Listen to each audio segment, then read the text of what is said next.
విజయవాడ అనేటటువంటిది junction point. అప్పుడు రోడ్ల సదుపాయాలు తక్కువగా ఉండే. హైవేలలో వెళ్ళాలంటే విజయవాడ నుంచి హైదరాబాద్‌కి వెళ్ళడానికి 12-16 గంటల సమయం పట్టేది.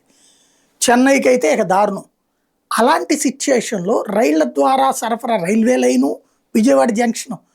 అలాగే బ రై రోడ్డు విజయవాడ జంక్షను. కాబట్టి భారతదేశంలో దక్షిణాది మొత్తం మీద అతి పెద్దదైనటువంటి వ్యాపార కూడలి విజయవాడ. నేను జర్నలిస్ట్‌గా పనిచేసినప్పుడు కుప్పలు తెప్పల స్టోరీలు రాసా. అంతకుముందు చదువుకునే దశలో నాన్న షాప్‌లో గుమస్తాగా పనిచేసేటప్పుడు అయన్నీ చూసిన వాడిని.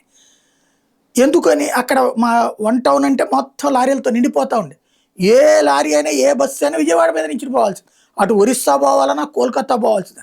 ఇటు హైదరాబాద్ పోవాలన్నా, అవతల ఉన్నటువంటి మహారాష్ట్రకి పోవాలన్నా, చెన్నైకి పోవాలన్నా, అటు పక్కన ఉన్నటువంటి రాష్ట్రాలకు పోవాలన్నా. ఇట్లాగా అన్నిటికీ జంక్షన్ ఉండేది.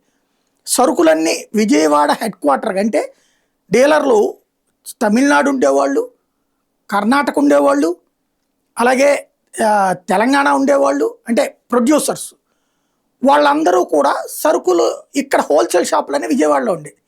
విజయవాడకు వచ్చేస్తే విజయవాడ నుంచి ఇప్పుడు ఫర్ ఎగ్జాంపుల్ స్టీలు నేను చూసా, తమిళనాడు నుంచి వచ్చే వాటిని హైదరాబాద్కు కూడా విజయవాడ నుంచినే సరఫరా అయ్యాయి. ఒరిస్సాకు కూడా విజయవాడ నుంచినే సరఫరా అయ్యాయి. మహారాష్ట్ర నుంచి కూడా కొన్ని వచ్చాయి, గిన్నెలు తపాళాలు లాంటివి. అవి కూడా విజయవాడకు వచ్చి విజయవాడ నుంచి మళ్ళీ ఇవి తమిళనాడు వెళ్తాయి. ఇట్లాగా సిస్టమ్స్ ఉండేవి అనమాట. అట్లాగా జంక్షన్గా ఉన్నది. ఆ తర్వాత ఈ మౌలిక వస్తువులు పెరిగిపోయి రోడ్లు పెరిగిపోయాక ఇప్పుడు అన్ని ఊళ్ళకి వెళ్ళిపోతున్నాయి, నేరుగా నడిచిపోతున్నాయి.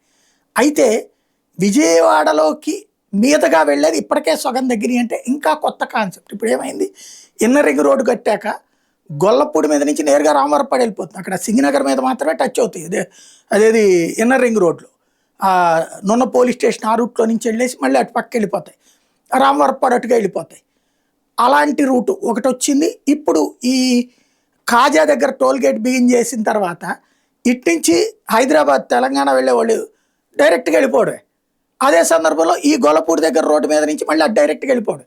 ఇప్పుడు ఆ రోడ్డు నేరుగా ఎక్కడ గన్నవరం దాకా వెళ్ళిపోతుంది, విజయవాడ టచ్ అవ్వక్కర్లేదు. ఇవి రెండు అనుకుంటే ఇప్పుడు మరొక రోడ్డుతో కంప్లీట్గా ఇప్పుడు తెలంగాణలో ఖమ్మం అట్టించి వచ్చేటటువంటి వాళ్ళు ఇటు కోల్కతా అటు వెళ్ళాలన్నా, చెన్నై ఇటు రూటు వెళ్ళాలన్నా ఇప్పటిదాకా ఉన్నటువంటి రూటు మారిపోయింది. కొత్త రూటు వచ్చేసింది. ఇప్పుడు తాజాగా చూసుకుంటే విజయవాడ టచ్ కాకుండా నేరుగా వెళ్ళిపోయేటటువంటి అవకాశం వచ్చేసింది.